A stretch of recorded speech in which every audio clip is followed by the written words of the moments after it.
Assalamualaikum warahmatullahi wabarakatuh. Selamat pagi, Pak Denny Ramdhani, selaku dosen pengampu mata kuliah akuntansi manajemen, dan selamat pagi kepada teman-teman semua. Kami dari kelompok 5 di sini akan mempresentasikan materi mengenai penentuan harga transfer. Kami mengambil sumber dari bukunya Sodikin, Akuntansi Manajemen, UPB STIM YKPN tahun 2015. Next.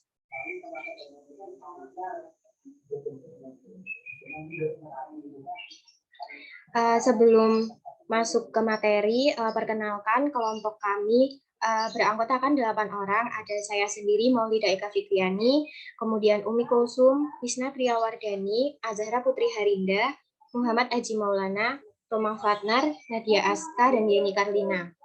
Next.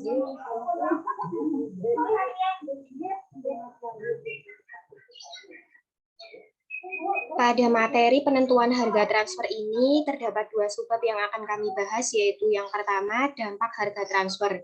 Pada subbab ini ada subbab kajian dampak ke divisi terkait, dampak ke laba perusahaan, dampak ke autonomi divisi. Dan subbab kedua ada metode harga transfer, yang di dalamnya itu ada subbab metode harga pasar, metode harga transfer negosiasian, dan metode biaya. Next. Untuk pendahuluan akan dibacakan oleh rekan saya. Dipersilahkan. Baik, sebelum masuk ke materi, kita terlebih dahulu ke bagian pendahuluan. Jadi harga transfer ini merupakan harga produk atau jasa yang ditransfer secara internal antar pusat pertanggungjawaban dalam sebuah perusahaan. Nah, pada bab ini, untuk lebih mudah dalam pemahaman, menyebut pusat pertanggungjawaban dengan istilah divisi.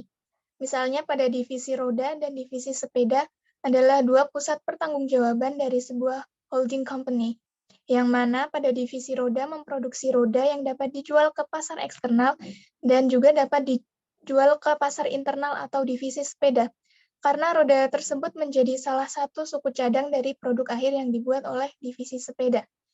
Nah, suku cadang atau intermediate produk yang ditransfer secara internal itu tentulah ada harganya, dan harga tersebut yang ditransfer antar pusat pertanggungjawaban itulah yang disebut sebagai harga transfer. Next. Nah, pada subkajian pertama ada dampak harga transfer. Jadi harga transfer ini memiliki pengaruh terhadap beberapa aspek, di antaranya adalah pengaruh terhadap laba divisi terkait, kemudian laba perusahaan sebagai satu kesatuan, dan juga dampak yang terakhir adalah dampak terhadap autonomi divisi. Next. Nah, yang divisi terkait di sini maksudnya adalah divisi pembeli dan divisi penjual yang terlibat dalam transaksi transfer internal. Nah, jadi dampak harga transfer ini berpengaruh kepada dampak divisi terkait, di antaranya ada divisi pembeli dan juga divisi penjual. Nah, di sini divisi pembeli dampaknya adalah harga produk transferan merupakan bagian dari biaya produk, sehingga setelah biaya tersebut dibandingkan, setelah produk terjual dengan pendapatan selama 1 periode akuntansi, maka labanya akan terpengaruh. Nah, di sini mempengaruhi laba terhadap divisi pembeli. Kemudian di divisi penjual sendiri, sebaliknya. Jadi jika harga produk transferan ini merupakan bagian dari pendapatan, sehingga setelah beban terkait dibandingkan dengan pendapatan selama 1 periode akuntansi, labanya juga akan terpengaruh. Kemudian jika masing-masing divisi yang terlibat transfer internal adalah pusat laba, harga transfer berpengaruh terhadap laba divisi tersebut. Nah, oleh karena itu, harga produk transferan mempengaruhi laba kedua divisi yang terlibat dalam transfer internal, sehingga masing-masing manajer divisi di sini akan memperhatikan mekanisme penentuan harga transfer. Next.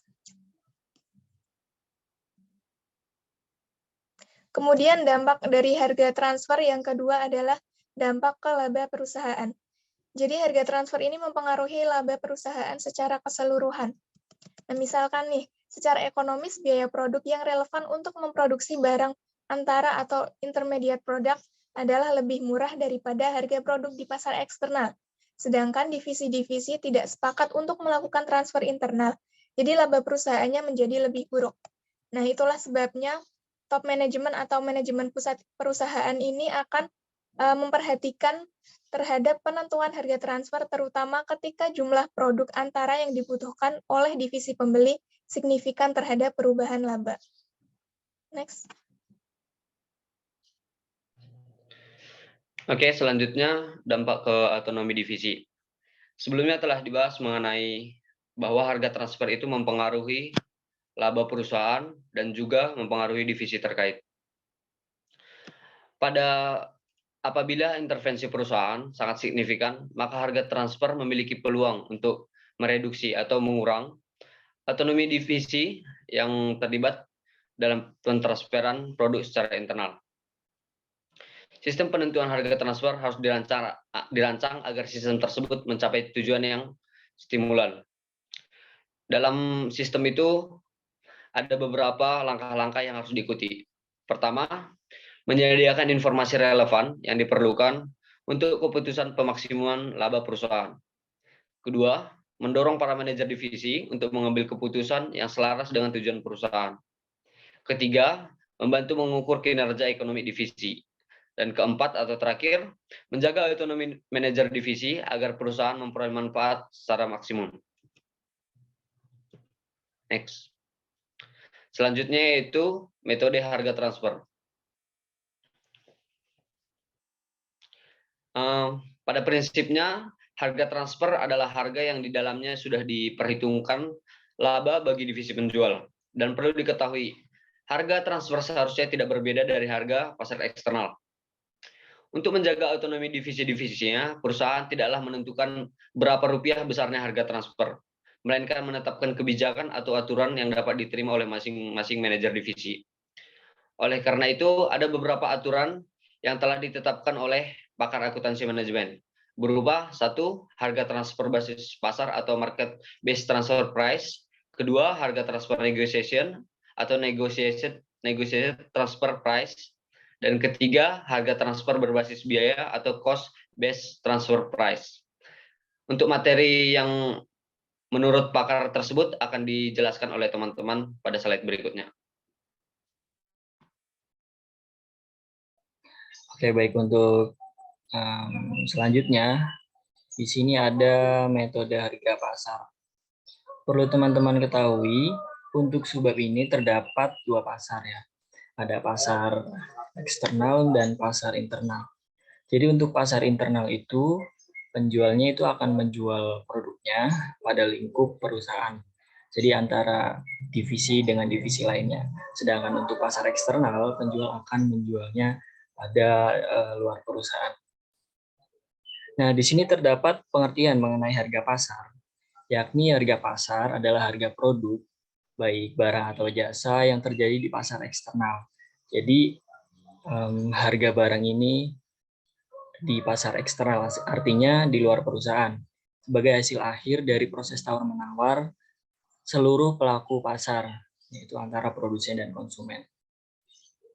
Harga pasar ini telah sesuai dengan konsep opportunity cost bagi divisi penjual, yang mana ketika melakukan transfer internal, divisi penjual akan kehilangan kesempatan untuk menjual produknya ke pasar eksternal.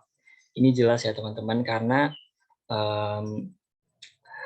transfer internal, jadi penjualan itu pada divisi atau antar divisi. Jadi sang penjual ini tidak diberi kesempatan untuk menjualnya ke pasar eksternal, sehingga akan menghilangkan revenue atau pendapatan sebesar harga pasar dan dikalikan dengan jumlah unit produk yang semestinya dapat dijualkan ke pasar eksternal tersebut.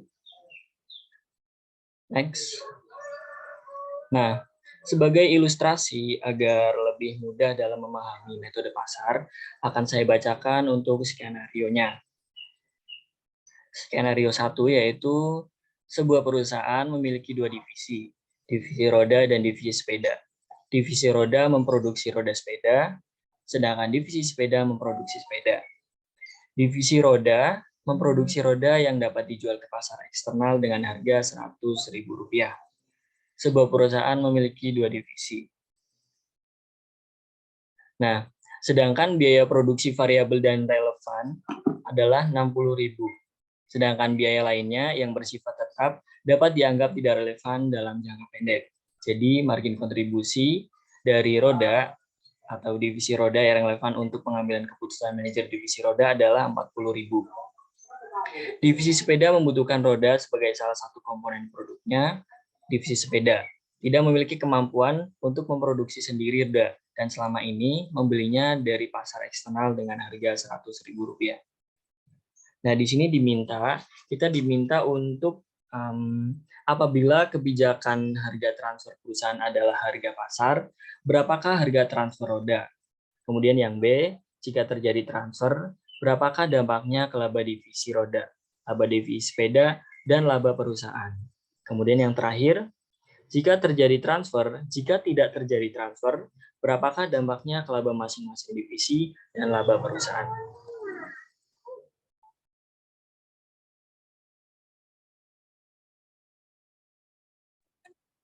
Yang selanjutnya ada analisis skenario 1.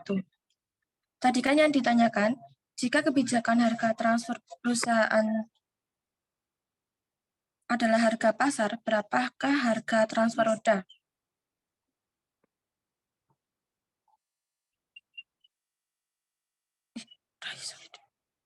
Jadi harga transfer adalah sebesar 100.000 sebesar harga pasar sesuai kebijakan perusahaan. Next.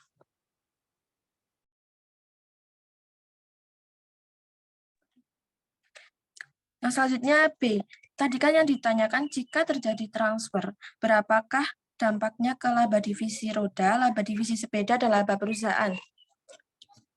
Jadi divisi roda tidak dirugikan dan tidak pula diuntungkan sedikit pun, karena ia tetap dapat mempertahankan margin kontribusi sebesar 40.000, jadi tidak ada pengaruh harga transfer terhadap laba divisi roda.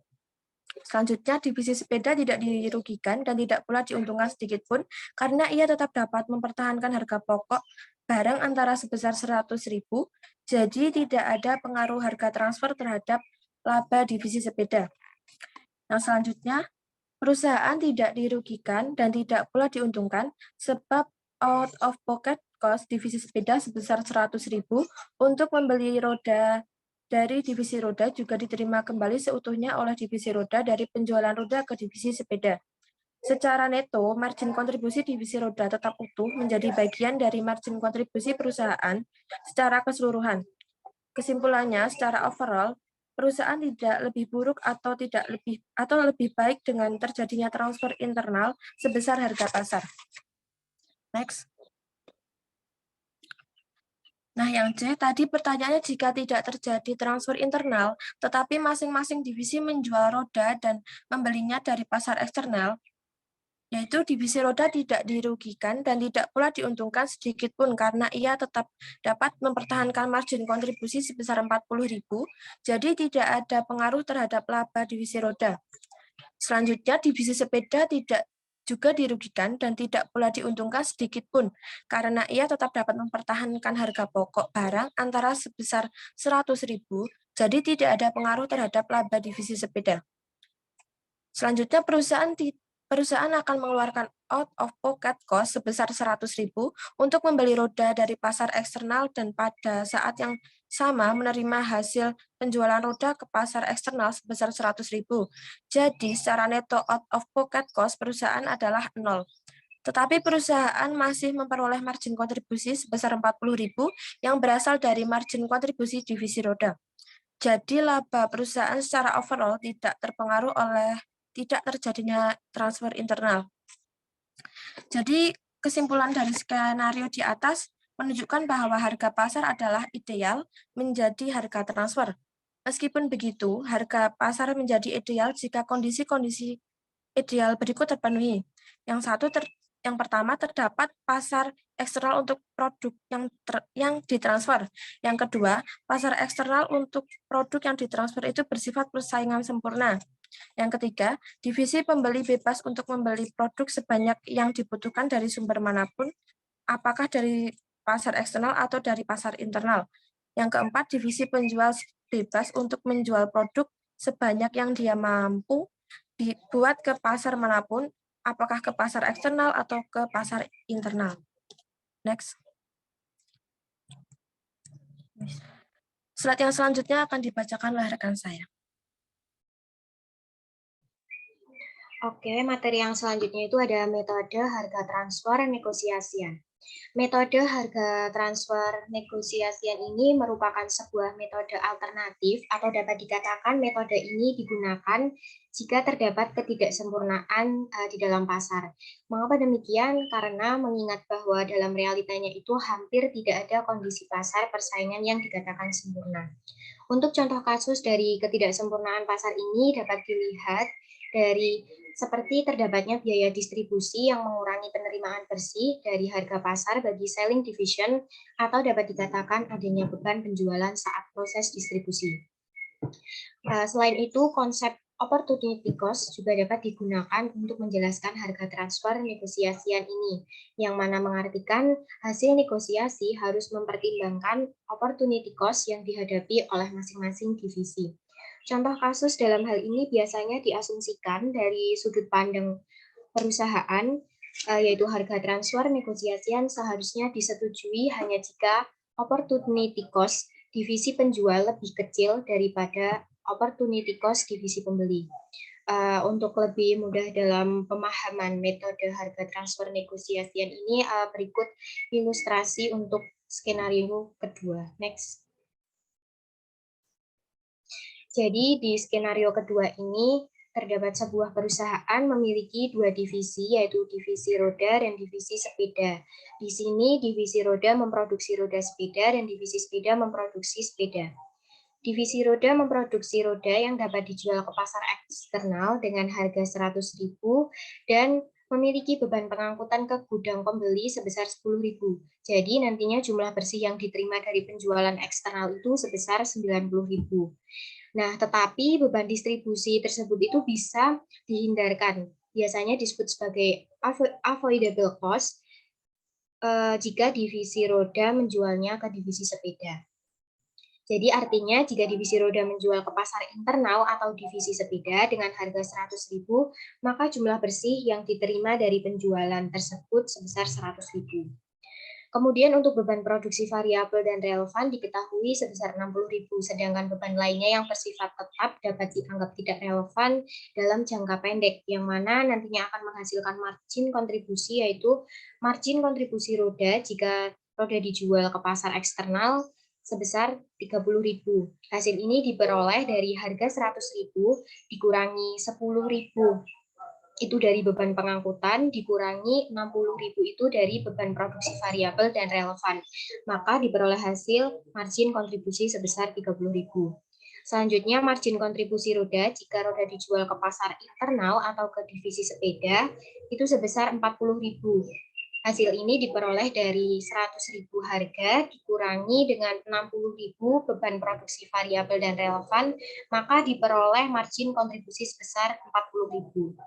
Artinya hal ini merupakan opportunity cost untuk menerapkan harga transfer negosiasian, karena di sini divisi sepeda membutuhkan roda sebagai salah satu komponen produknya.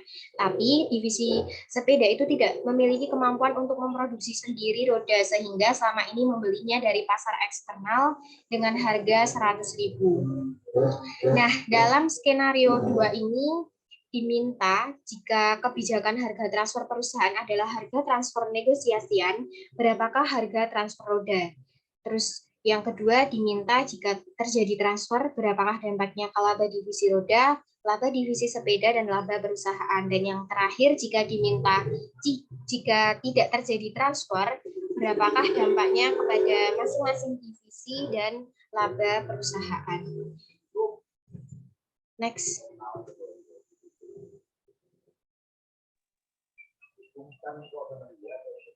Untuk subbab selanjutnya akan dijelaskan oleh rekan saya. Baik, untuk bab selanjutnya kita bahas mengenai analisis skenario 2. Kasus yang pertama tadi kan jika kebijakan harga transfer perusahaan adalah harga transfer negosiasi, berapa harga transfer roda? Nah, harga pasar roda dari manajer divisi roda itu 100.000, beban distribusi 10.000, dan jumlah neto yang diterima manajer divisi roda itu 90.000. Permintaan harga yang mungkin diajukan manajer divisi roda itu 90.000 sebab ia telah mengetahui bahwa jumlah neto yang diterima oleh manajer divisi roda adalah 90.000. Di sini manajer divisi roda mungkin saja menolak sebab kemungkinan jumlah neto ia terima dari penjualan ke pasar eksternal adalah sebesar itu, tetapi ia menyadari bahwa penghematan 10.000 hanya dinikmati oleh manajer divisi sepeda. Sehingga jika manajer divisi roda memiliki daya tawar yang lebih kuat daripada manajer divisi sepeda, kira-kira harga transfer jatuh pada angka yang lebih mendekati 100 daripada mendekati 90. Maka anggaplah negosiasi berakhir dengan harga transfer 96.000. Next. Kita masuk kasus yang kedua tadi, jika terjadi transfer, berapakah dampaknya ke laba divisi roda, divisi sepeda, dan laba perusahaan?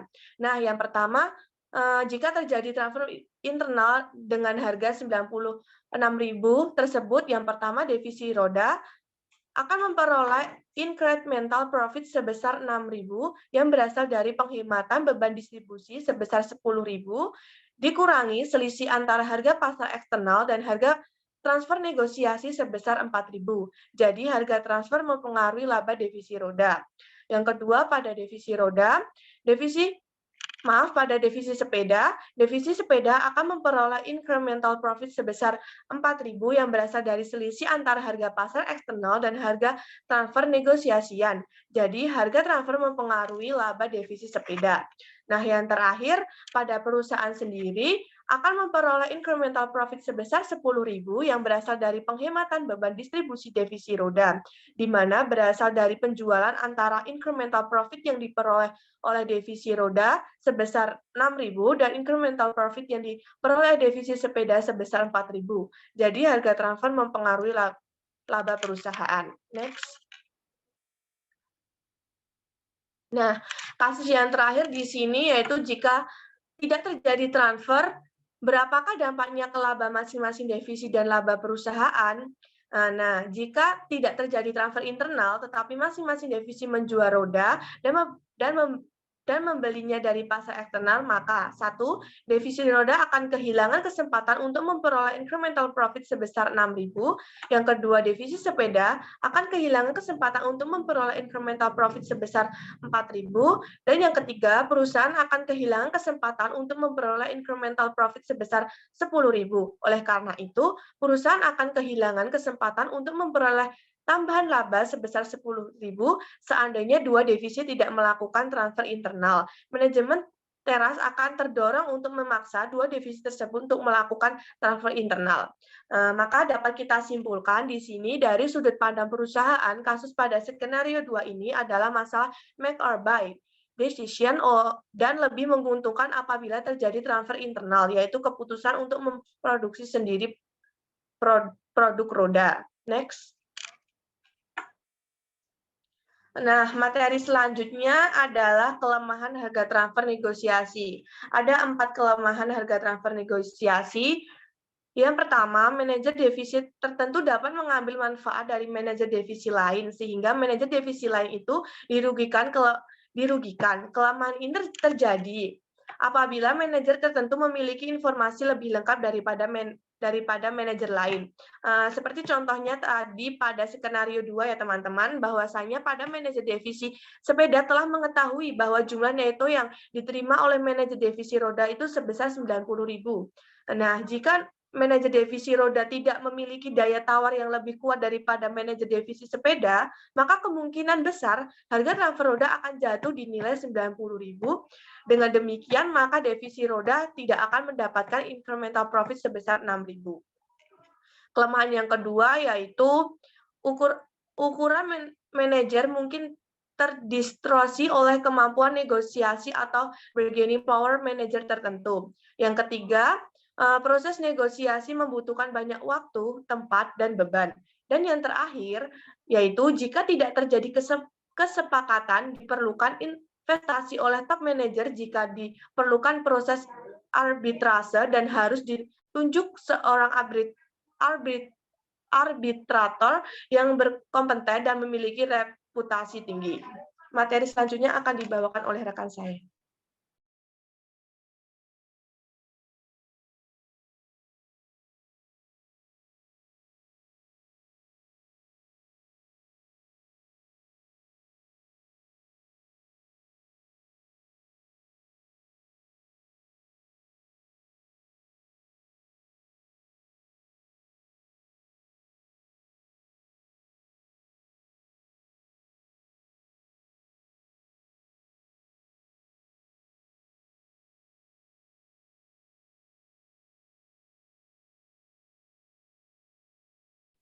Baik, yang selanjutnya ada kebaikan harga transfer negosiasian. Harga transfer negosiasian menawarkan harapan untuk mencapai 3 tujuan. Yang pertama, ada evaluasi prestasi divisi secara akurat. Dan yang kedua, keselarasan antara tujuan divisi dan perusahaan. Yang ketiga, tetap terjaganya autonomi divisi. Dan untuk yang selanjutnya,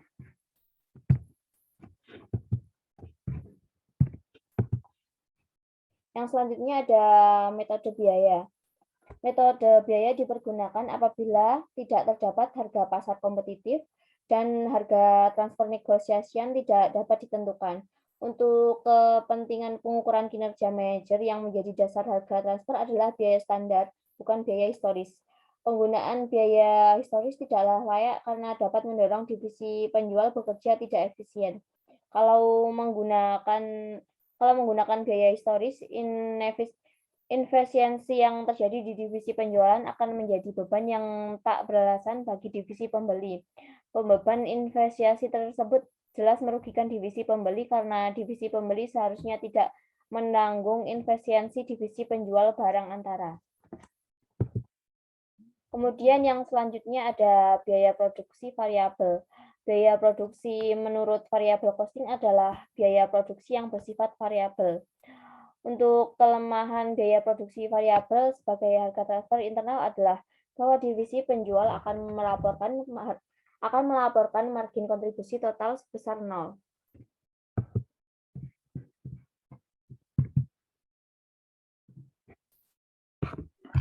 Selanjutnya, biaya produksi penuh. Biaya produksi penuh menurut full costing terdiri atas biaya produk variabel dan biaya produk tetap. Mengikuti contoh sebelumnya, misal ditetapkan biaya produk tetap untuk roda adalah 5.000 per unit. Berdasarkan kapasitas normal 1.000 unit per bulan, jadi biaya produksi penuh per unit untuk roda adalah 65.000. Di mana 65.000 itu dihasilkan dari 60.000 biaya produksi variabel ditambah 5.000 biaya produksi tetap. Berdasarkan metode biaya produksi penuh, harga transfer roda dari divisi roda ke divisi sepeda adalah 65.000. Namun harga transfer tersebut tetap tidak layak untuk transfer barang atau jasa antar pusat laba. Next.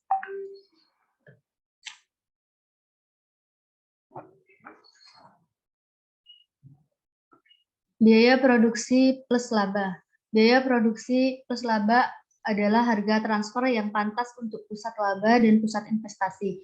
Biaya produksi dapat ditentukan sebesar biaya produksi variabel atau penuh, sedangkan laba ditentukan sebesar persentase tertentu. Masalahnya dalam biaya produksi plus laba adalah penentuan dasar perhitungan dalam menetapkan tingkat laba. Dasar perhitungan paling sederhana adalah biaya produksi variabel atau penuh. Kelemahannya, dasar ini tidak memperhitungkan investasi. Cara mengatasinya dapat dipakai besarnya investasi yang digunakan untuk memproduksi produk yang ditransfer apabila merupakan perusahaan yang independen, maka tingkat laba harus merupakan taksiran laba. Next. Berikut adalah dua buah contoh menentukan harga transfer dengan metode produksi plus laba. Contoh pertama menganggap bahwa dasar penentuan tingkat labanya adalah biaya produksi, di mana divisi roda mentransfer roda ke divisi sepeda. Dasar yang digunakan untuk menetapkan laba adalah biaya produksi penuh dan tingkat labanya 10%. Data pada contoh sebelumnya menunjukkan bahwa biaya produksi penuh roda adalah 65.000. Oleh karena itu, tingkat labanya adalah 10% dan biaya produksi penuh harga transfer produk roda adalah 71.500.000. Sebagaimana berikut contohnya. Dari perhitungan berikut, divisi sepeda akan dibebani harga sebesar 71.500 per bulan jika dia mentransfer 1.000 unit roda per bulan. Sedangkan contoh kedua menganggap bahwa dasar penentuan tingkat labanya adalah rata investasi. Misalnya, rata investasi tahun untuk memproduksi roda sebesar 48.000, sedangkan dasar yang digunakan untuk menentukan laba adalah hari rata investasi. Apabila tingkat laba yang layak adalah 10% dan divisi sepeda mentransfer 1.000 unit per bulan, divisi sepeda akan ditagih sebesar 65.400.000, sedangkan sebagaimana perhitungan berikut. Dua contoh ini menggunakan biaya produksi penuh sebagai dasar penentuan harga transfer.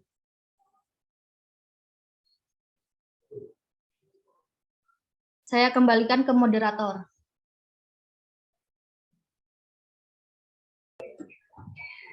Baik, sekian pemaparan materi dari kelompok 5, kurang lebihnya mohon maaf. Wassalamualaikum warahmatullahi wabarakatuh.